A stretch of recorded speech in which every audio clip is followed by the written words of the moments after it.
Adding and subtracting rational expressions.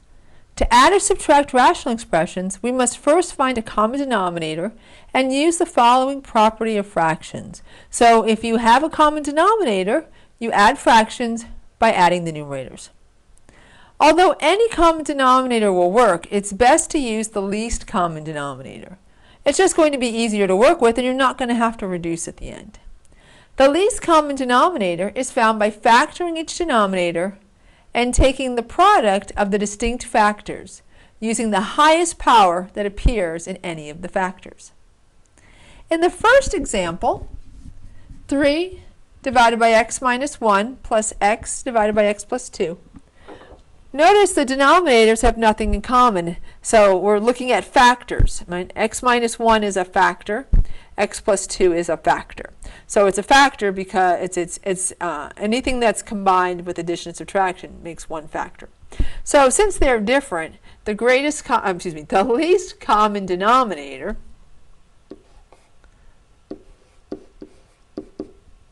is going to be the product of those two, x minus 1 times x plus 2.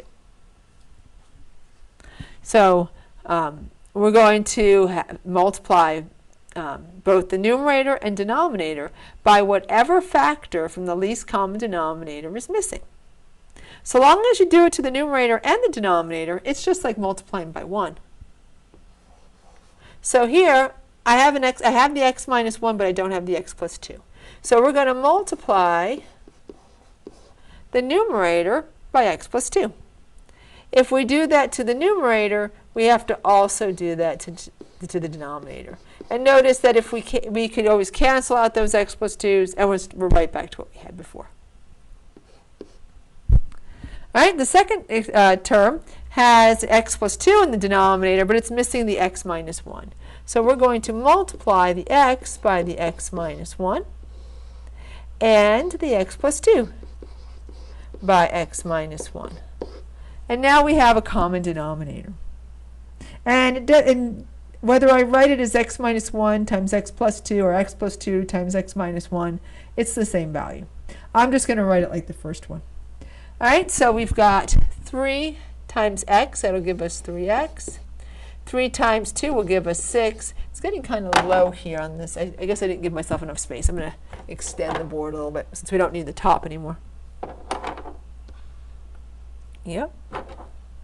By the way, don't multiply out your denominator.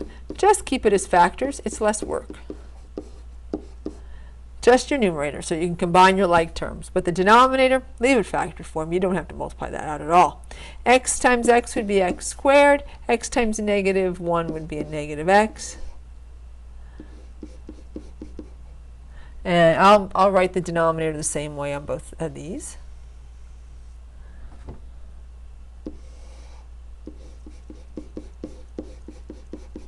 So now we can just add, since we have a common denominator, we can just add the values in the numerator. All right, so we've got an x squared. I'm going to go in from greatest power to least. 3x minus x is 2x, and then plus 6, divided by x minus 1 times x plus 2. And there, we're done.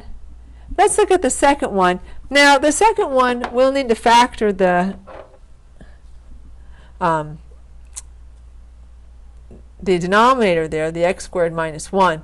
That'll give us 1 over x minus 1 times x plus 1 minus 2 divided by x plus 1 squared.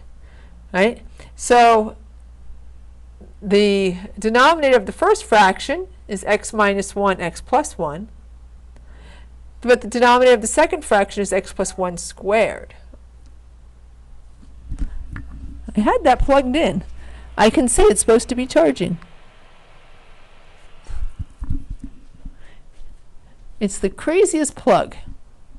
All right, so I have 2 factors of x plus 1 and 1 factor of x minus 1. So the least common denominator is going to be x minus 1 times x plus 1 squared. I need 2 factors, right?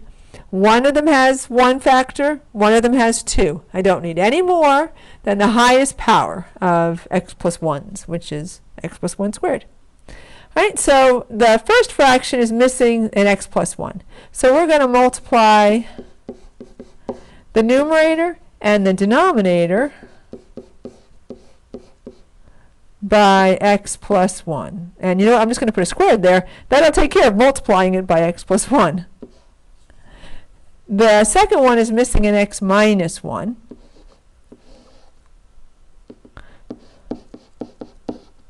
So we have to multiply the numerator and the denominator by x minus 1. I'll just write them in the same order this time. All right, so notice that if we were to cancel, we'd have the exact same thing we started with. Right? All we've done is we've made it so that we have a common denominator so we can add our like terms. So 1 times x is x. 1 times 1 is 1. Be really careful on the when you're subtracting. I would make this plus a negative, because you have to distribute the negative to both the x and the negative 1. If you don't do that, you're wrong. So negative 2 times x is a negative 2x. Negative 2 times 1 is a positive 2.